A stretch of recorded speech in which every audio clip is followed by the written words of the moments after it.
Jumpa kembali di MTT Direct Inspiration of Life. Pagi ini saya mau coba sharingkan teman-teman dengan temanya harus lepaskan segalanya dan hanya tersisa Tuhan, maka kita dapat kemuliaan daripada Tuhan, daripadanya gitu. Jadi maksudnya teman-teman, semakin kita mendalami, mengenal akan firman Tuhan teman-teman, semakin kita mengerti akan firman Tuhan, semakin kita lebih beriman untuk berani melakukan firman Tuhan. Ternyata untuk mendapatkan yang Tuhan rancang kendaki teman-teman, sampai Tuhan bisa memuliakan kita sebagai manusia gitu, itu benar-benar harus melepaskan segalanya teman, melepaskan hal-hal duniawi dalam arti kata segalanya. Memang apa ya, dalam pemikiran, pengenalan, pengertian akan melepaskan segalanya ini saja sudah menjadi satu hal yang beban gitu, membebani kita. Karena aneh kenapa orang hidup kok dunia pada umumnya gitu, orang yang berkeyakinan pada umumnya dalam arti kata orang yang beragama tapi masih duniawi, orang beragama tapi tidak mencari pengenalan, pengertian akan firman lebih dalam dan lebih benar gitu ya, seolah kita jadi hanya tersudut kok beda sendiri gitu dengan kalau kita bandingin orang dunia atau orang-orang yang berkeyakinan tadi gitu. Kok melepaskan segalanya, sedangkan orang dunia dan orang berkeyakinan itu malah setiap saat itu ya mencari harta benda teman, harus mengumpulkan terus gitu, sedangkan kita ada kesan harus melepaskan. Kadang-kadang kalau kita dalam arti kata apa yang kita rasakan apabila kita beriman gitu, beriman bahwa pengenalan, pengertian akan melepaskan hal-hal duniawi itu adalah hal yang benar gitu, apabila kita beriman tentang hal ini gitu ya, memang akhirnya kita tidak pernah jadi akan meributkan hal duniawi teman.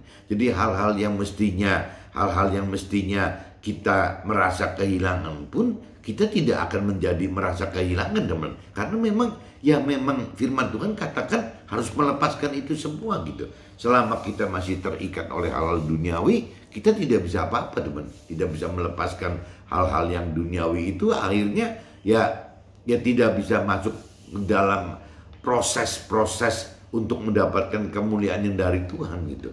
Jadi memang agak aneh teman-teman. Jadi saya kalaupun misalnya mendapatkan pengenalan, pengertian akan makna dari firman Tuhan yang lebih lebih dalam gitu ya, ujung-ujungnya saksi sendiri teman-teman, saksi sendiri akan firman itu gitu ya, apa benar gitu firman itu harus seperti ini benar-benar. Kalau sampai kita melakukan apa yang Tuhan perintah lakukan dalam firman-Nya, khususnya kalau di dalam Nasrani kan ada dua teman-teman, ada kitab perjanjian lama dan kitab perjanjian baru. Apabila kita benar gitu ya, mengenal, mengerti firman Tuhan dan berani melakukan firman Tuhan seperti yang di perjanjian baru, itu benar-benar mungkin bagi dunia itu dianggap aneh dan tidak waras teman, benar-benar dianggap hal yang tidak wajar gitu ya. Bagaimana dalam kehilangan itu kita bisa tidak sedih gitu, tidak menderita, karena memang ujungnya gitu ya. Kalau memang tidak ada proses sampai kita rugi atau kehilangan atau kita diserobot orang gitu ya, itu ya sebagai proses ya, bagaimana untuk lebih mempermudah melepaskan hal-hal duniawi yang firman Tuhan rancang dan kendaki itu teman-teman. Jadi memang terbalik-balik teman-teman. Nah, sampai kalau menurut firman sampai berapa banyak gitu ya kita melepaskan hal-hal duniawi itu ya. Kalau dari sisi firman Tuhan ya, sampai tersisa tinggal tidak punya apa-apa, tidak ada apa-apa yang kita rasakan dimiliki oleh kita gitu ya, sampai kita tinggal tersisa ya cuman hanya Tuhan gitu, yang kita miliki itu hanya Tuhan. Nah ini kan benar-benar satu kebodohan teman bagi duniawi itu, pola-pola pengertian seperti ini, pola-pola pemikiran seperti ini kan benar-benar hal yang konyol sekali gitu ya. Masa sih kita mesti melepaskan segala hal yang duniawi di mana tinggal tersisa hanya Tuhan ya, itu malah dianggap ya Tuhan bisa memuliakan kita gitu. Nah ini yang repotnya itu kan, yang tadi dikatakan lepaskan segalanya itu mau sampai titik apa gitu teman. Levelnya kan banyak teman-teman. Jadi melepaskan itu dari mulain seolah-olah soal apa, soal harta mungkin gitu ya. Kalau cerita soal harta ya nanti kan akan berlanjut teman. Melepaskan apa lagi? Apakah mesti urusan keluarga gitu ya? Ya kalau firman Tuhan memang katakan seperti itu gitu. Ya bagaimana memang yang Tuhan inginkan itu bukan hubungan manusia dengan Tuhan itu terhalang cuma oleh harta, kadang-kadang juga bisa terhalang oleh hal-hal manusia gitu, hubungan antar manusia ya, seperti kita berkeluarga gitu ya, sampai ada firman katakan kalau kita tidak membenci ayah kita, ibu kita, istri kita, anak-anak kita, keluarga kita, laki-laki atau perempuan, ya bahkan diri kita sendiri, ya berarti belum bisa dikatakan itu total kita mengasihi Tuhan. Ya memang Tuhan minta seperti itu teman. Jadi bagaimana? Ya gampangnya gitu teman. Jangankan urusan harta benda gitu, urusan keluarga pun gitu, tetap Tuhan inginkan ya seolah-olah ya itu kita lepaskan semua teman-teman. Kita lepaskan semua, baik harta, benda maupun keluarga. Nah tinggal tersisa hanya Tuhan. Setelah kita bisa di posisi itu gitu, benar-benar tersisa dalam hidup kita itu hanya mengandalkan Tuhan dan hanya punya Tuhan dan hanya mengharapkan Tuhan. Nah baru teman-teman Tuhan akan balikan semua. Ya bagaimana cerita ngelola harta benda, bagaimana berhubungan dengan keluarga gitu. Ya seperti itu teman-teman. Jadi kesannya seperti nggak wajar gitu, tidak wajar. Tapi kalau kita bicara sudah lebih dalam, lebih mengerti akan rancangan kehendak Tuhan, maksud dari Tuhan gitu, ya memang ya nggak aneh sih sebenarnya. Apa yang Tuhan perintah, peraturan ini tidak aneh, karena pola-polanya ya memang untuk pola pikir yang kekal gitu. Ya Tuhan itu berpikir dengan pola-pola kekekalan, bukan pola-pola apa ya, jadi pola-pola di akhirat yang kekal itu, bukan pola-pola di dunia yang sementara. Sedangkan yang namanya dunia atau manusia, pola-polanya kan banyaknya pola-pola dunia, pola-pola sementara ini di dunia ini gitu. Nah Tuhan tidak mau mikir dengan pola-pola dunia yang sementara, tapi Tuhan pengen pola-pola akhirat yang kekal itu. Nah ini yang berbeda gitu teman. Tapi begitu kita sudah lebih dalam, lebih mengerti dan lebih beriman untuk melakukan firman Tuhan, bahkan kita lebih mengasihi Tuhan itu, ya akhirnya pada akhirnya ya kita akan benar-benar lebih berani teman, lebih berani untuk melakukan apa yang Tuhan perintah peraturan dalam firman-Nya itu. Kenapa? Karena pengertian kita sudah berubah, bahwa memang rancangan kehendak Tuhan dengan rancangan kehendak kita manusia itu memang bumi dan langit teman, beda sekali gitu. Ya itu balik lagi, kalau kita dengan pola-pola beriman, percaya ya bahwa apa yang Tuhan rancang itu adalah yang benar, ya kita tidak bisa memilih bahwa kita memilih dengan pola-pola dunia yang sementara, tapi kita dengan pola-pola akhirat yang kekal. Nah waktu kita masuk ke dalam pola-pola akhirat yang kekal, yang disebut tadi tidak wajar, tidak waras, tidak ngawur lah misalnya, ya itu hilang semua dong, hilang semua, karena pola pikir ini sudah masuk ke dalam kekekalan. Untuk mendapatkan kekekalan ini seperti itu. Ya contohnya misalnya, apa gunanya kita membawa harta dan benda gitu. Ya mesti dipikirkan habis-habisan harta dan benda. Toh waktu masuk ke alam akhirat, tidak ada satupun dari harta benda tadi yang bisa terbawa teman-teman. Ya, jadi kalau Tuhan katakan ngapain, ya lepasin aja harta, hal-hal duniawi ya gitu. Yang penting kita bisa masuk ke dalam alam akhirat dalam posisi yang tertinggi. Tuhan kan pengen seperti itu teman. Nah kalau kita sudah polanya pola ke dalam kekekalan, ya kita bisa lebih gampang menerima itu teman. Yaitu hal wajar. Ya kenapa Tuhan mau anjurkan kita untuk melepaskan hal duniawi. Begitupun keluarga teman. Kenapa ya Tuhan mengendaki seolah jangan kita kita mengerti akan rancangan kehendak Tuhan kita, tapi tidak bisa maksimal masuk ke dalam rancangan kehendak Tuhan karena keluarga. Kenapa keluarga tidak boleh menghalang kita? Karena kembali lagi di dalam surga itu ada firman katakan memang itu urusannya tidak ada keluarga mengeluarga gitu. Urusan itu hanya pribadi kita dengan Tuhan saja gitu. Jadi masing-masing suami ya ya hidup di sana dengan Tuhan, istri juga sama, anak-anak kita juga sama, orang tua dan mertua kita juga sama, ya keluarga kecil juga sama. Jadi akhirnya semua frontal sendiri-sendiri teman-teman, sendiri-sendiri. Makanya sampai ada diistilahkan kita ini adalah mempelainya Tuhan, ya maksudnya gitu. Jadi semua itu akan menjadi seolah-olah istrinya Tuhan gitu di dalam surga nanti. Jadi nah ini ngapain kita pertahankan mesti habis-habis dan kita tidak bisa lebih masuk ke dalam rancangan kehendak Tuhan karena kebentur istri kita, kebentur anak kita, kebentur orang tua kita, kebentur mertua kita. Nah, ya itu kembali lagi kalau dari sisi firman Tuhannya, ya memang akan timbul pengenalan pengertian akan seperti itu teman, apabila kita kembali lagi sudah mau masuk dengan pola-pola kekekalan seperti yang Tuhan memang inginkan gitu, rancang kehendak itu seperti itu. Tapi kalau kita tetap dengan pengenalan pengertian dan iman hal-hal duniawi gitu, dengan pegangan duniawi gitu, prinsip-prinsip duniawi, ya nggak ketemu teman. Semua firman Tuhan itu aneh gitu. Makanya kadang-kadang kalau kita sudah benar-benar sudah lebih mengenal, mengerti dan lebih berani melakukan firman Tuhan, kadang-kadang waktu kita kehilangan sesuatu gitu teman, kita itu tidak jadi masalah gitu, tidak terlalu menjadi masalah, karena memang kehilangan itu adalah salah satu jadi salah satu cara gitu bagaimana untuk kita makin dekat kepada Tuhan. Ya jadi ekstrimnya teman, kalau memang kita dengan pola pikir kekekalan itu ekstrimnya gitu, apabila kita sampai kehilangan perusahaan kita gitu, ya tidak apa-apa gitu, karena kita tuh akan dengan kehilangan perusahaan kita akan lebih masuk ke dalam hubungan kita dengan Tuhan pribadi gitu, hubungan kita dengan firman Tuhan lebih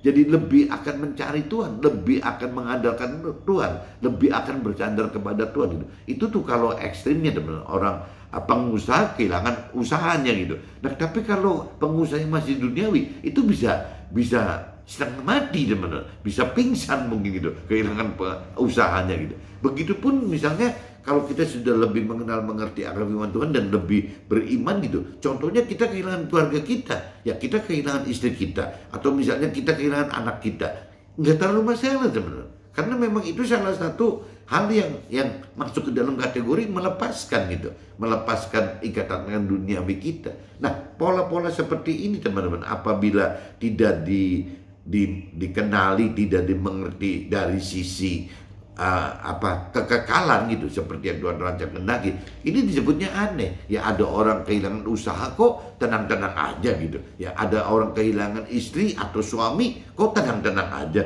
Ada orang kehilangan anak atau ayah ibunya kok tenang-tenang aja. Itu kembali lagi tergantung teman, tergantung daripada kedalaman pengenalan pengertian akan firman Tuhan kita gitu. Nah, kalau kita memang sudah lebih dalam dan lebih mengenal, mengerti akan firman Tuhan, dan memang iman kita itu meningkat gitu, level iman kita itu terasah sehingga lebih tinggi dan lebih tinggi, ya akhirnya kedalaman pengenalan pengertian dan ketinggian tingkat iman kita itu seolah-olah range rohani kita itu jadi makin tinggi teman, makin lebar gitu. Jadi kedalaman pengenalan pengertiannya makin ke bawah, yang namanya tingkat iman kita makin naik ke atas. Nah, ini range ini kan jadi besar teman, luas gitu. Nah, range luas ini yang disebutnya mungkin kita punya satu kedewasaan rohani yang lebih teman-teman, karena memang sudah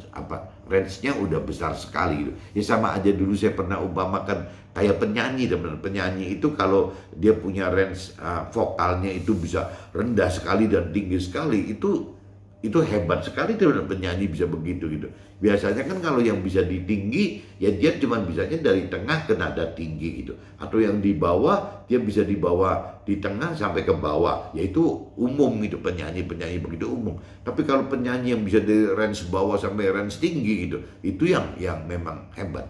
Nah ini yang kembali lagi yang namanya kalau kita bisa lebih dalam mengenal mengerti akan firman Tuhan, berarti kita turun ke dasar dan kita bisa meningkatkan level iman kita percaya kepada Tuhan dengan terus naikkan level iman kita, berarti naik ke atas.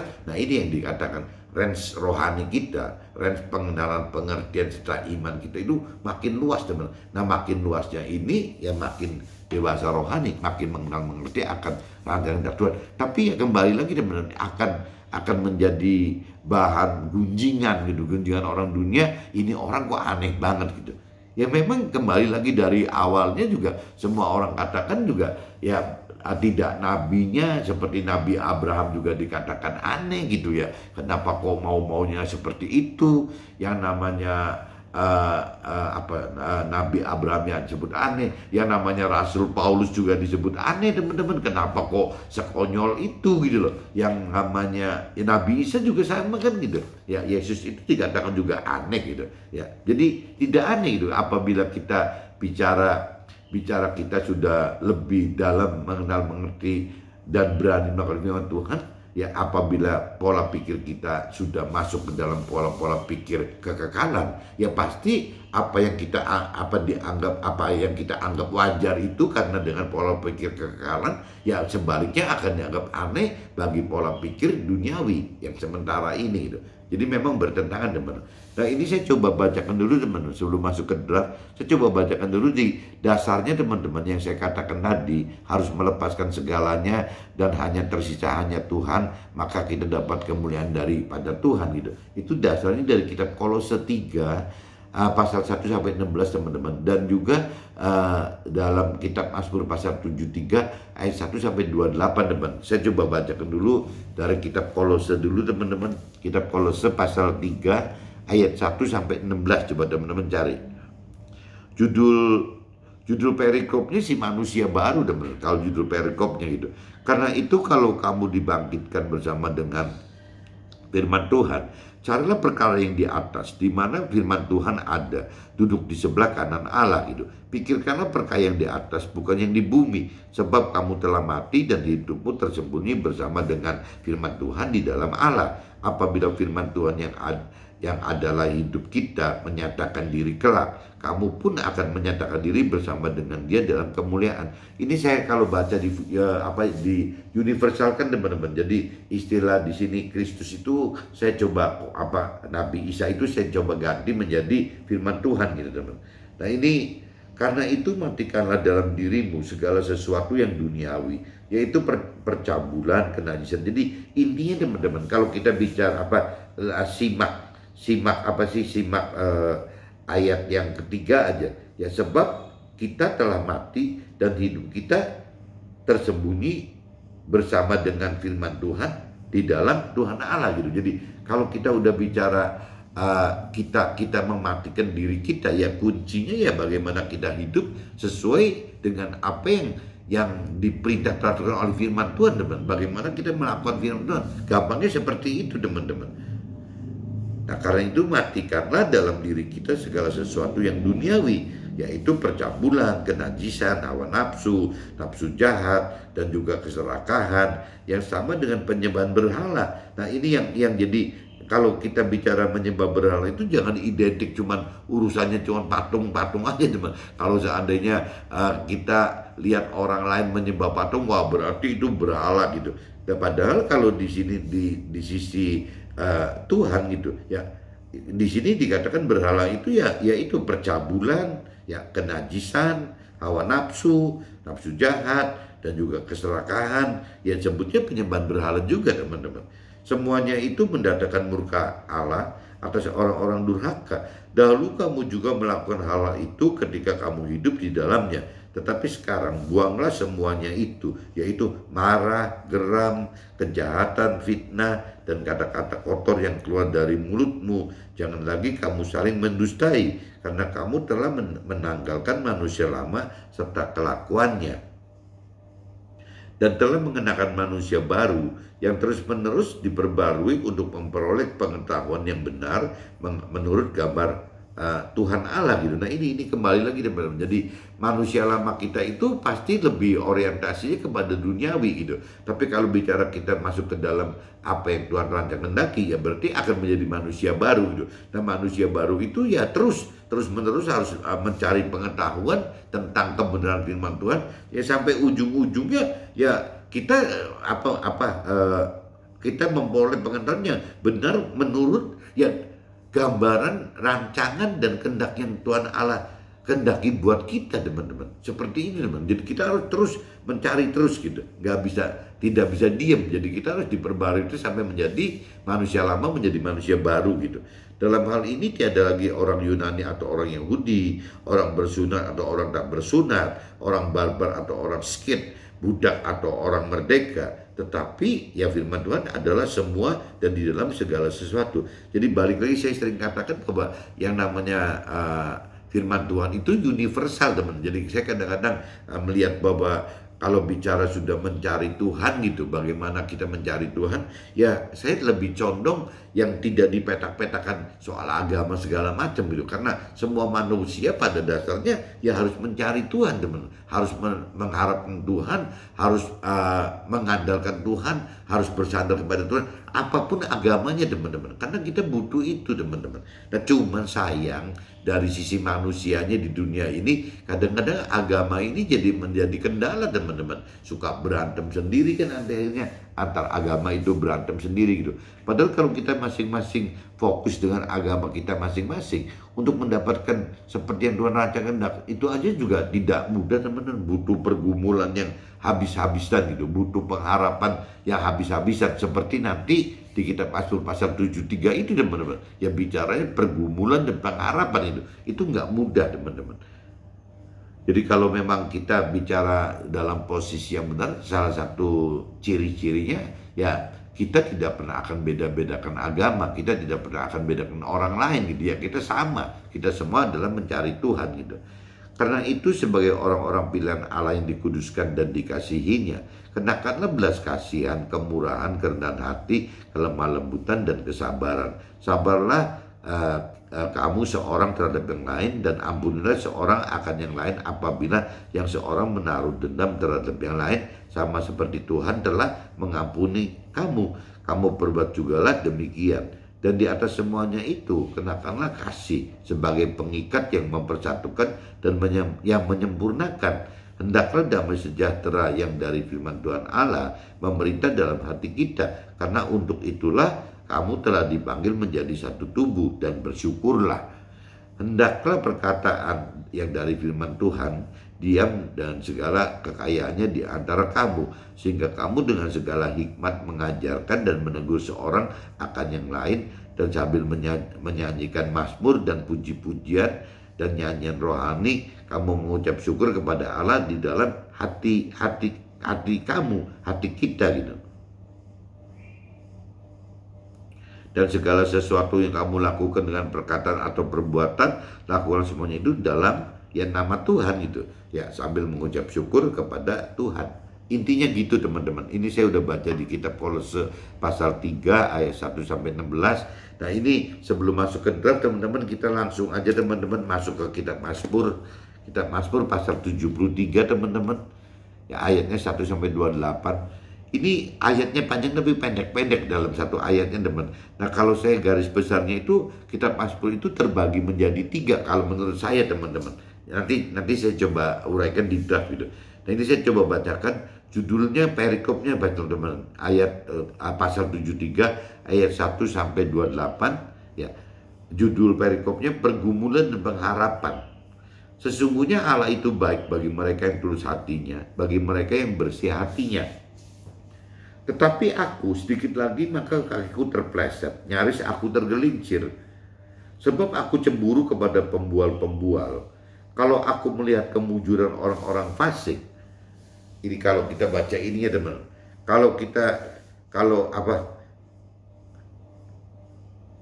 Sebab aku cemburu kepada pembual-bual. Kalau aku melihat kemujuran orang-orang fasik, Sebab kesakitan tidak ada pada mereka, sehat dan gemuk tubuh mereka.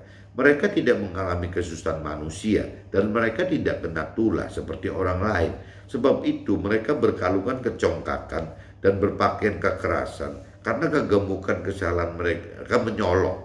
Hati mereka meluap-luap dengan sangkaan. Mereka menyindir dan mengata-ngatai dengan jahatnya. Hal pemerasan dibicarakan mereka dengan tinggi hati. Mereka membuka mulut melawan langit, dan lidah mereka membual di bumi. Sebab itu orang-orang berbalik kepada mereka, mendapatkan mereka seperti air yang berlimpah-limpah. Dan mereka berkata, bagaimana Allah tahu hal itu? Adakah pengetahuan pada yang maha tinggi? Sesungguhnya itulah orang-orang fasik. Mereka menambah harta benda dan senang selamanya. Sia-sia sama sekali aku mempertahankan hati yang bersih dan membasuh tanganku, tanda tak bersalah. Nah ini yang tahap pertamanya, maksudnya gitu teman-teman. Jadi kadang-kadang kita kalau belum mengerti akan firman Tuhan, teman, kadang-kadang kita jadi cemburu sama orang-orang yang belum atau tidak mengerti akan firman Tuhan, karena mereka kok tidak mengenal, tidak mengerti, bahkan tidak melakukan firman Tuhan pun tidak apa-apa tuh, tetap aja gitu ya, tetap sukses hidupnya, ya istilahnya bahagia kelihatan hidupnya gitu. Nah itu kita timbul cemburu teman, karena kita pengertian firman Tuhannya masih cetek gitu. Nah tapi begitu kalau kita bicara proses itu seperti waktu proses jadi ulat gitu teman. Waktu jadi ulat kita akan mikirnya seperti itu gitu. Nah tapi begitu kita proses masuk ke popong dan kupu-kupu, pola pikir kita berubah teman. Ini yang contohnya untuk tahap yang waktu mempelajari untuk mengerti lebih dalam gitu. Nah mulai dari ayat 13 sebenarnya, sia-sia sama sekali aku mempertahankan hati yang bersih dan membasuh tanganku, tanda bersalah. Nah ini ayat 14 ya teman-teman. Ini berarti mulai masuk proses kepompongnya gitu.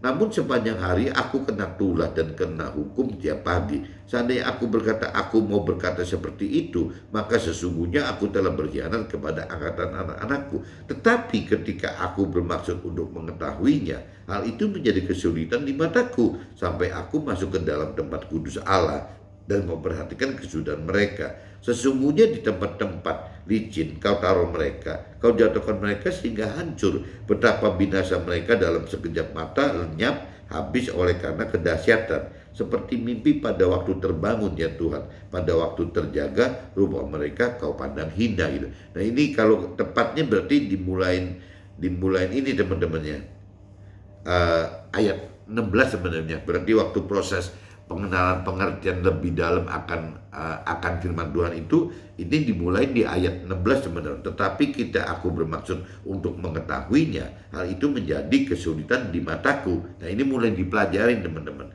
sampai aku masuk ke dalam tempat kudus Allah dan memperhatikan kesudahan mereka. Nah ini sudah mulai mengerti nih teman. Sesungguhnya di tempat-tempat licin kau taruh mereka, kau jatuhkan mereka sehingga hancur. Betapa binasa mereka dalam sekejap mata, lenyap, habis oleh karena kedahsyatan. Seperti mimpi pada waktu terbangun ya Tuhan, pada waktu terjaga rupa mereka kau pandang hina gitu. Nah ini cerita proses kepompongnya. Nah ini yang tahap ketiganya teman-teman, 21 sampai 28 itu bicara lebih dalam lagi setelah lebih mengerti lagi teman, lebih mengerti akan firman Tuhan ya, akan berbeda gitu. Jadi di dalam iman kita, di dalam pengertian kita akan berubah gitu. Ketika hatiku merasa pahit dan buah pinggangku menusuk-nusuk rasanya, aku dungu dan tidak mengerti seperti hewan aku di dekatmu. Tetapi aku tetap di dekatmu. Engkau memegang tangan kananku, dengan nasihatmu engkau menuntun aku, dan kemudian engkau mengangkat aku ke dalam kemuliaan. Siapa gerangan ada padaku di sorga selain engkau? Selain engkau tidak ada yang kuingini di bumi. Sekalipun dagingku dan hatiku habis lenyap, gunung batuku dan bagianku tetaplah Allah selama-lamanya. Sebab sesungguhnya siapa yang jauh daripadamu akan binasa. Kau binasakan semua orang yang berzina dengan meninggalkan engkau. Tetapi aku suka dekat pada Allah. Aku menaruh tempat perlindunganku pada Tuhan Allah, supaya dapat menceritakan segala pekerjaannya. Ya ujung-ujungnya gitu teman-teman. Kalau kita bicara menyimak di ayat 28 itu ya apa sih, supaya dapat menceritakan segala pekerjaannya. Berarti itu tugas kita tuh, bagaimana kita menyaksikan gitu ya apa yang kita alami dalam hidup ini terkait dengan hidup bersama Tuhan dan di dalam firman Tuhan. Itu alat kesaksian, alat kesaksian kita untuk memberitakan kebenaran firman Tuhan, teman-teman. Jadi saya sudah bacakan teman-teman di ayatnya di dua kitab ya, berarti kitab Kolose pasal 3 ayat 1 sampai 16. Dan saya juga sudah bacakan di kitab Mazmur pasal 73 dari ayat 1 sampai 28, teman-teman. Nah sekarang saya sudah mulain aja teman-teman masuk ke dalam draft gitu. Bagi orang Nasrani yang sudah terima Tuhan secara simbolis dengan baptis gitu, dengan prosesi diselam sebagai simbol kematian manusia lama dan dikeluarkan dari air sebagai simbol dari kebangkitan manusia baru gitu. Dimana sebagai manusia baru harus alami perubahan hidup yang sesuai dengan firman Tuhan. Jadi kalau di prosesnya Nasrani, teman-teman, saya nggak ngerti kalau di agama lain ada proses terima Tuhan itu disimbolkan sebagai apa, saya nggak ngerti gitu. Tapi kalau di Nasrani itu ada sih. Kalau nggak salah, kalau saya pernah lihat film-film kungfu zaman dulu, teman-teman, kalau agama-agama Buddha atau tahu gitu ya, begitu biksu atau bikuninya benar-benar sudah dinyatakan terima Tuhan, itu kalau nggak salah di dahinya itu dikasih tanda, teman-teman, dikasih tanda gitu. Nah sama itu kan berarti kan seperti proses proses pembaptisan, proses menerima Tuhan gitu. Nah di Nasrani itu ada, teman-teman, tapi saya nggak ngerti di Muslim atau di agama Hindu atau di agama lain, saya nggak ngerti gitu. Yang jelas kalau di agama Nasrani simbol itu adalah ya diselam, teman-teman, jadi dibaptis namanya. Dibaptis itu jadi seperti prosesi diselam di dalam satu kolam gitu, satu kolam air gitu, atau dipercikkan. Kalau secara ada dua sih, teman-teman. Kalau secara Nasrani-nya Kristen biasanya diselam, kalau cerita Nasrani Katolik biasanya cuma dipercikan air, teman. Jadi intinya butuh unsur air gitu.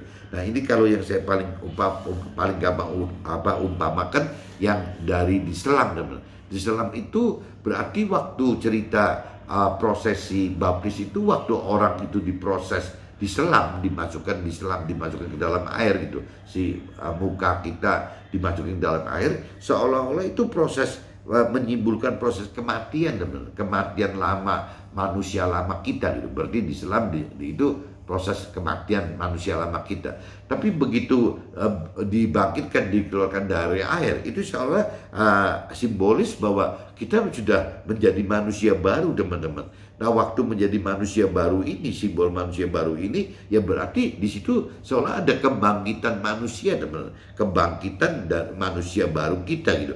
Nah sebagai manusia baru itu harusnya, teman-teman, ya kita itu benar-benar harus bisa berubah dari manusia lama kita menjadi manusia baru kita. Manusia lama kita hidup itu kan dasarnya dari jiwa kita, dari pikiran, perasaan, dan kehendak kita gitu. Tapi kalau manusia baru kita, ya kita mesti hidup dengan dibangkitkan oleh jadi jiwanya Tuhan, oleh rohnya Tuhan, oleh pikiran, perasaan, kehendak Tuhan gitu. Nah pikiran, perasaan, kehendak Tuhan ini adalah firman Tuhan, teman-teman. Kalau kita tidak berpikir, tidak berperasaan, tidak berkehendak dasarnya dari firman Tuhan, ya kita pasti tidak hidup sesuai dengan kebangkitan yang baru tadi, menjadi manusia baru itu, teman. Jadi seharusnya gitu, setelah kita baptis, kita itu harus benar-benar berani, teman-teman, merubah gaya hidup lama kita menjadi dengan pola-pola cara pikir hidup baru kita. Nah pola baru kita ini sebagai manusia baru itu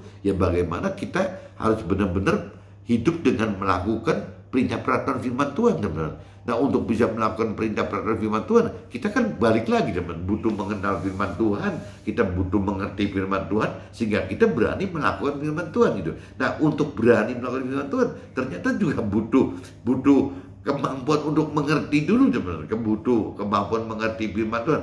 Nah kalau kita tidak mampu mengerti firman Tuhan, waktu kita melakukan juga ragu-ragu, teman-teman. Nah, untuk mampu mengerti, yaitu kembali lagi setelah kita lebih dalam terus mengenal firman Tuhan, Tuhan akan bukakan bahwa untuk mampu mengerti itu harus menghidupkan roh Tuhan di dalam roh kita, teman-teman. Jadi ada dua unsur roh yang harus dihidupkan. Ya, kita sendiri harus hidupkan roh kita, nah roh Tuhan itu masuk di dalam roh kita gitu. Nah, waktu roh Tuhan ada dalam kita jadi mampu mengerti, teman-teman. Nah, waktu kita mampu mengerti, ya kita jadi lebih mampu untuk berani melakukan firman Tuhan, beriman lebih gitu, untuk berani melakukan firman. Itu kaitannya seperti itu, teman-teman. Nah, kalau kita bicara di Kolose pasal 3 ayat 2 dan 3 gitu, pikirkanlah perkara yang di atas bukan yang di bumi, sebab kamu telah mati dan hidupmu tersembunyi bersama dengan firman Tuhan di dalam Tuhan Allah. Nah, ini balik lagi, apabila kita hidup dengan melakukan firman Tuhan, maka kita kelak akan dimuliakan dalam Tuhan gitu. Nah, ini di Kolose pasal 3 ayat 23 itu katakan seperti itu, teman-teman. Jadi bagaimana ceritanya ya, kita harus mengalami kematian gitu. Hidup yang lama kita itu harus dianggap setelah mati, dan kita hidup baru dengan harus berani melakukan firman Tuhan, teman-teman. Seperti itu, teman-teman, sebenarnya.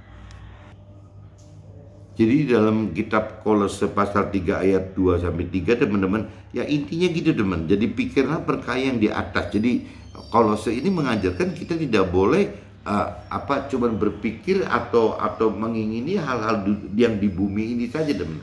Tapi Tuhan pengen kita berpikir yang untuk nanti di atas itu gitu. Sebab kamu telah mati, jadi dianggapnya waktu kita sudah diselam itu ya kita telah mati, dan hidup kita sudah bukan seperti sudah lepas gitu dari dunia. Jadi kalau di sini dikatakan terbalik, tersembunyi gitu. Ya, hidup kita sudah tersembunyi bersama Tuhan dengan di dalam firman Tuhan. Bagaimana kita harus melakukan firman-firman Tuhan tersebut, teman-teman. Nah, ini jadi memang yang kita sudah, kalau bicara di Kolose 3 ayat 2 sampai 3, ini nanti mulai, teman-teman, kita hidup harus diajar bagaimana meninggalkan hal duniawi untuk bisa masuk ke hal rohani, dan mulai dianggap aneh, teman-teman, dianggap oleh orang-orang duniawi ini gitu. Ya, kenapa kita jadi berubah gitu? Ya karena ya kembali lagi manusia lama kita menjadi manusia baru. Nah, sebagai manusia baru kita harus mematikan segala sesuatu yang duniawi dan harus terus-menerus diperbarui untuk memperoleh ya pengetahuan yang benar menurut rancangan dan kehendak Tuhan dalam firman-Nya gitu. Itu manusia baru seperti itu, teman-teman.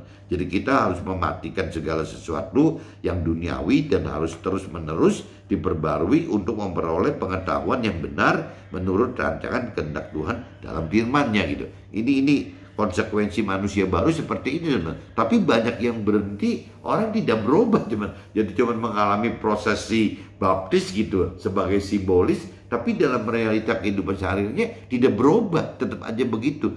Nah, itu kan yang jadi salah, teman. Mestinya kan berubah gitu. Waktu kita sudah dibaptis, ya berubah. Nah, kalau sampai yang nggak berubah, yang kemarin saya sharing-sharingkan itu kan, kemarin kita sharingkan bahwa ya dari umur 15 sudah dibaptis, tapi sama sekali tidak ada pengertian akan maksud firman seperti ini, teman-teman. Jadi biar sudah dari 15 tahun dibaptis sampai istilahnya orang tersebut sudah berumur 55, ya 65, 75, bahkan kalau cerita firman katakan umur yang tertua kan 70-80 tahun, teman. Coba bayangin dari umur 15 dibaptis gitu, simbolis terima Tuhan dari umur 15 sampai umur 70, berarti kan 55 tahun, teman. 55 tahun itu tidak mengerti akan firman Tuhan, karena ya balik lagi gitu, ya tidak hidup dengan manusia baru. Bahkan sampai 80 tahun gitu, 80 tahun, 15 tahun sampai ke 80 tahun, berarti kan 65 tahun. Ya juga sama, teman, tidak ada pengertian akan yang maksudnya firman Tuhan tersebut gitu. Nah, ini yang kacau kan itu, teman. Ujung-ujungnya meskipun hidup sampai 65 tahun, 55 tahun gitu ya, 55 tahun, 65 tahun itu sia-sia, teman-teman. Tidak mendapatkan menjadi manusia yang baru gitu. Yang disayangkan kan orang sudah di mulutnya mengaku mengenal Tuhan, mengerti apa Tuhan gitu, tapi dalam realitanya ya tidak melakukan apa-apa seperti yang Tuhan perintah peraturkan gitu. Ya bagaimana bisa masuk ke dalam rancangan dan kehendak Tuhan gitu? Itu nggak bisa teman-teman, nggak bisa masuk ke dalam apa yang Tuhan mendapatkan kemuliaan dari Tuhan, itu nggak bisa, karena kembali lagi manusia lamanya tetap bertahan gitu, tidak menjadi manusia baru teman-teman. Dalam kitab Mazmur pasal 73 ayat 1 sampai 15 teman-teman. Ini tadi saya udah bacakan kan yang 1 sampai 15, saya bacakan 16 sampai 20, bicara lagi 21 sampai 28 itu. Nah, ini saya pecah menjadi 3 kitab Mazmur 73-nya teman-teman. Ya, yang dari 73 ayat 1 sampai 15 judulnya tetap perikopnya kan sama, pergumulan dan pengharapan. Tapi saat manusia lama hidup, maksudnya kalau diumpamakan metamorfosa ulat kepompong jadi kupu-kupu, berarti ini cerita masih jadi ulat nih. Manusia lama itu anggaplah menjadi ulat gitu. Karena hati belum baik dan bersih, maka kita cemburu kepada yang dilakukan dan dinikmati serta diterima oleh orang dunia yang tidak melakukan firman Tuhan, bahkan mencemooh keberadaan dan kuasa Tuhan karena sukses dan terlihat bahagia. Jadi, nah ini yang bikin kita cemburu itu seperti itu teman-teman. Karena waktu itu kita masih masih pengenalan kita masih cetek gitu, belum dalam. Yang namanya pengertian kita juga belum mampu mengerti gitu. Ya ini akhirnya di dalam benak kita seperti itu teman. Kok kayaknya kita sebagai orang yang berjuang untuk mengenal, mengerti, melakukan firman Tuhan, kok kayaknya sia-sia ya kalau kita bandingkan dengan orang-orang dunia. Karena kitanya masih tetap dengan pola pikir manusia lama teman-teman. Kitanya masih bicara dari sisi duniawi yang sementara itu. Sedangkan Tuhan kan ajak kita kan dengan pola-pola rohani yang kekal gitu. Kitanya belum bisa, masih dengan pola pikir manusia lama, kita masih ulat gitu. Ya masih dengan pola pikir duniawi yang sementara. Jadi kita jadi cemburu teman-teman. Cemburu dengan orang-orang duniawi itu gitu. Ya cemburu kok mereka kenapa bisa seperti itu sih gitu, masih bisa dinikmati nggak enak gitu, akhirnya kan nggak enak sendiri gitu, cemburu, akhirnya ujung-ujungnya nggak bisa terima apa yang diperintahkan oleh firman Tuhan tersebut gitu ya, karena kita belum dewasa rohani teman.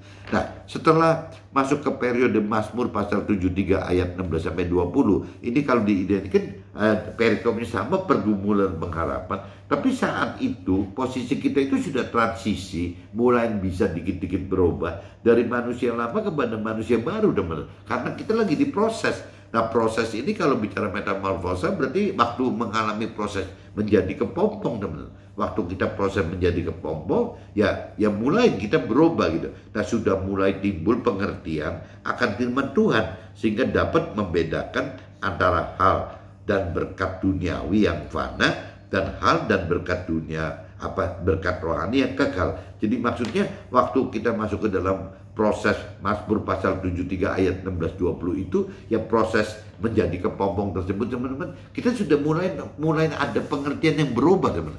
Pengenalan pengertian akan firman Tuhan itu mulai berubah. Yang tadinya waktu menjadi ulat, waktu menjadi manusia lama itu seolah ngotot bahwa hal yang dicari itu adalah hal dan berkat duniawi gitu, yang sementara itu. Tapi begitu masuk ke masa kepompong di Mazmur pasal 73 ayat 16-20 itu mulai ada pengertian apa ya bedanya hal duniawi yang sementara dengan hal berkat dan berkat duniawi yang sementara dengan hal dan berkat rohani yang kekal. Nah, mulai teman-teman timbul ada pengertian bahwa kalau berarti kita mesti milih gitu ya, milih antara kita mau seperti orang dunia gitu atau seperti orang yang Tuhan kehendaki, orang rohani.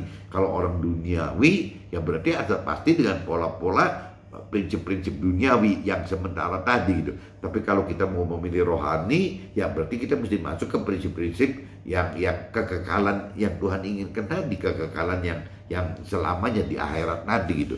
Nah, ini prosesnya itu di kitab Mazmur 73 itu terjadi di ayat 16 sampai 20 teman-teman. Tapi begitu sudah kita makin lebih dewasa lagi, kita masuk ke dalam kitab Mazmur pasal 73 teman-teman, ayatnya 21 sampai 28. Ya, pergumulan dan pengharapan. Tapi saat manusia baru, kita sudah bisa lebih menjadi manusia baru ya, dengan pola-pola hidup yang baru. Berarti kita sudah lebih berani meninggalkan hal duniawi gitu, untuk bisa lebih masuk mencari hal-hal yang kekal gitu.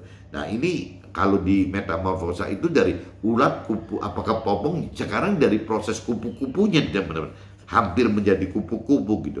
Nah untuk mendapatkan kemuliaan yang dari Tuhan, kita harus melewati penderitaan. Itu kita jadi akhirnya akan mengerti bahwa proses penderitaan itu harus perlu teman-teman, perlu kita alami. Permasalahan penderitaan itu perlu kita alami gitu, agar dapat melepaskan hal duniawi. Kalau kita tidak pernah mengalami penderitaan, kita tidak pernah mengalami permasalahan dan penderitaan, untuk melepaskan hal dunia itu nggak mudah teman-teman. Jadi kadang-kadang lewat yang tadi dikatakan, kita kehilangan usaha, kita kehilangan pasangan hidup kita kehilangan anak kita kehilangan orang tua kita. Kadang-kadang hal-hal tersebut diperlukan teman-teman untuk bisa apa? Ya melepaskan hal duniawinya teman-teman. Sampai kita jadi kepepet, nggak bisa apa-apa, ya cuma satu-satunya, sampai tersisa hanya Tuhan satu-satunya yang dimiliki, hanya Tuhan satu-satunya yang bisa diandalkan, diharapkan gitu. Ya cuman itu teman-teman. Jadi kembali lagi, kalau orang orang yang sudah mengerti akan firman Tuhan,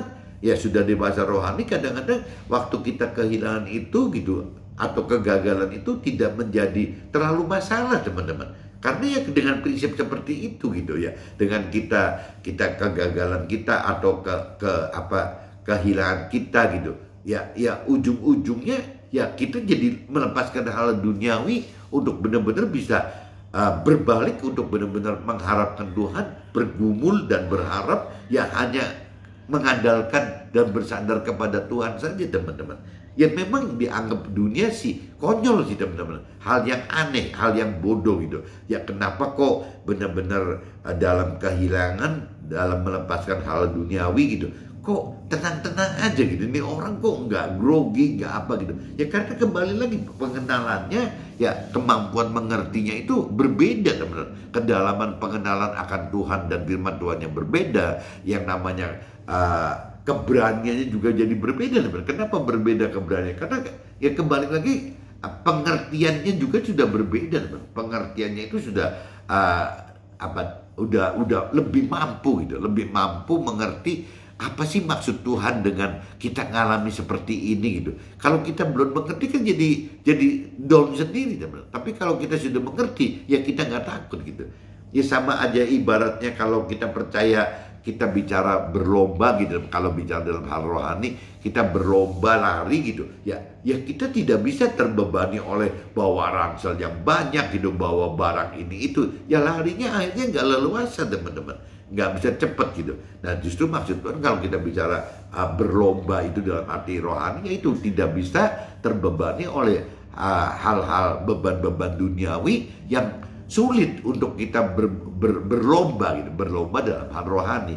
Nah cuman kalau sampai bagi orang duniawi kita seolah-olah berlomba rohani itu melepaskan hal-hal duniawi, bagi orang duniawi kan dianggapnya gila teman-teman, nggak waras gitu. Masa sih orang hidupku malah melepaskan hal-hal duniawi? Nah, padahal firman-Nya menganjurkan seperti itu teman-teman. Kalau kita tidak melepaskan hal duniawi, sulit sekali firman katakan untuk kita bisa masuk ke dalam langkah-langkah ya apa yang Tuhan rancang kehendaki berikutnya gitu. Apa yang Tuhan perintah peraturkan berikutnya. Itu memang kembali lagi jadi memang bertolak belakang teman-teman. Orang duniawi sih buru-buru mengumpulkan harta benda untuk menjadi satu pegangan gitu, keamanan, andalan, keamanan dan kenyamanan di dunia ini. Nah sebaliknya firman Tuhan katakan justru hal-hal dunia itu harus dilepaskan gitu, supaya tidak menjadi beban waktu kita berlomba untuk bisa meraih apa yang Tuhan perintah peraturkan, apa yang Tuhan rancang dan kehendaki. Jadi kan beda sekali teman-teman. Jadi antara keinginan rancangan kehendaknya duniawi gitu dengan rancangan kehendak Tuhan itu berbeda sekali. Nah cuman yang mesti hati-hati, rancangan kehendak duniawi itu benarnya di belakang itu teman-teman ada unsur iblis gitu. Ada iblis yang memang yang bagaimana membuat manusia tidak mau melepaskan hal-hal duniawi ini teman-teman, supaya terbebani tidak bisa masuk ke dalam akhirat yang kekal tadi. Maksudnya gitu teman-teman. Kalau sampai kita ngikutin terus caranya iblis, ya kita ujung-ujungnya ya masuk ke dalam neraka gitu, karena kita tidak melakukan apa yang Tuhan perintah, peraturkan dan rancang dan kehendaki. Oke teman-teman, see you, bye bye.